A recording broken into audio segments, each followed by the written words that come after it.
Today, a chicken, leek and bacon pie to die for. Let's do it. The first step for this amazing pie, we're going to want some smoked streaky bacon. And you very simply want to chop up your bacon into small pieces. Not very small, we do want the pie to have some texture, but we don't want big chunks in there. So once you've done this, you want to take a small bowl, chuck in your diced bacon pieces, stick those to one side, and next we're going to prepare our chicken. Here I'm using some chicken breast, so pop those onto a chopping board, and you want to cut these up into nice chunky pieces. We don't want tiny pieces, and once you've done this, you want to chuck your chicken straight into a saucepan because we're going to poach them for this recipe. And so to cook, you want to pop the saucepan onto the hob, turn the heat up high, and we're going to poach the chicken pieces in some chicken stock. So pour in the stock, and you want to start by bringing the stock up to a boil. On another hob, you want to pop on a frying pan and then chuck in your diced bacon pieces. And we're going to cook off the bacon until it's nice and crispy while the chicken poaches. So keep moving your bacon around the pan, and while this fries off to crispy perfection, we're going to prepare our leeks. So first up, you want to make sure you wash your leeks thoroughly. So make sure they're nicely rinsed off, and then dice your way through your leek. You can dice it up fairly fine, or you can keep it a bit chunkier. This is up to you. But when you're done, you want to chuck it into a bowl and stick it to one side ready to go. Give your chicken a little stir. The chicken will take about 15 to 20 minutes to poach. As soon as that bacon is nice and crispy, you want to get that out of the pan, leaving all of that lovely bacon fat, and chuck in your leek. As soon as the leek is in, you want to give it a good season with some salt and be really generous with your black pepper. Chuck in a nice knob of butter, stir the butter through, and the secret to great leeks is you want to take the time to roast them off nicely. You want to remove all that water until they've reduced in size by about half. This will really help to intensify the flavour. We do not want our pie to be watery. So after about 15 minutes, the chicken will be ready, so turn the heat off, and so long as the leeks are done, you want to stick those to one side for a minute while we make a bechamel sauce. So pop another saucepan onto the hob, add about a tablespoon or two of butter, and add roughly the same amount of some plain flour. Cook out the flour and butter for a few minutes until you have a nice thick paste, and then you want to slowly start ladling in your chicken stock. So go in with a couple of ladles, give that a really good stir, and repeat until you have a nice thick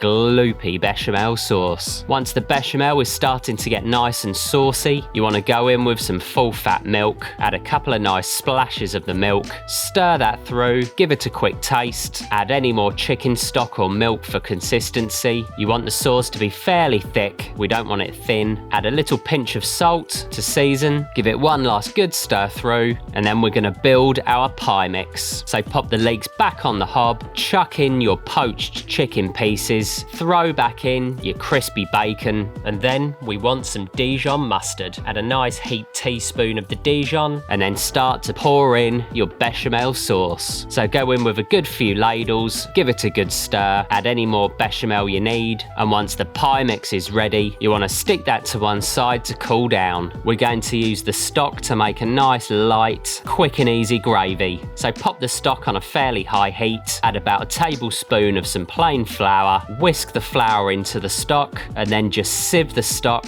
a couple of times just to remove any lumps. Reduce the stock down for a few minutes, give it a taste for seasoning, and there we have it. Really quick and simple chicken gravy. And then we're going to make the mashed potatoes. So we want some Maris Piper potatoes. Give the potatoes a nice peel. Be sure to remove any bits of blemish and little pieces of skin. We want a nice pure white fluffy buttery mash. Chuck your potatoes into nice cubes, and you want to stick the potatoes into a saucepan, fill the pan up with water, pop the potatoes on the hob, turn the heat up high, and bring those to the boil. Once your Maris Pipers are boiling, you want to check them every 5 to 10 minutes. Just stick in a knife, and we want them to be starting to get soft but not falling apart. So once the potatoes are ready, you want to drain them off, pop them back into the same saucepan, and you want to give them a good mashing up. And a little trick, you want to leave the mashed potatoes potatoes in the saucepan just so that all the water can evaporate. And next you want to turn on your oven, preheat to 180 degrees, and we're going to want to make an egg wash. So simply crack an egg into a bowl, give it a good beating up with a fork, and now we're going to put together our pie. Make sure the pie filling is nicely cooled down, and we're going to want a pie dish. Fill the dish with your pie mix, be really nice and generous, really pack it in there, and then you want some short crust pastry. Lay the pastry over the pie, cut around the edges, tidy it up a little bit, and then you want to cut 2 or 3 holes in the top of the pie, fork around the edges to make it look pretty, and then give it a good brushing with the egg wash. You can be fairly generous with the egg wash. This will give the pie crust a really nice golden brown sheen. Add a little pinch of salt, and when you're done, pop the pie into the oven, and we're going to need to bake it off for about 30 to 40 minutes. While the pie's ticking away, we can finish off our mash. Another great trick for perfect mash, you want to pass it through a sieve. So take a bowl, pop in a sieve, and push the potatoes through, getting them really nice and fluffy. You'll end up with the smoothest mash you can imagine. Pop the mash back into the same bowl, stick it on a low to medium heat, and you want to start incorporating your butter. So chuck in some butter, mash that through, and then you want to get in there with a wooden spoon, beat the mash.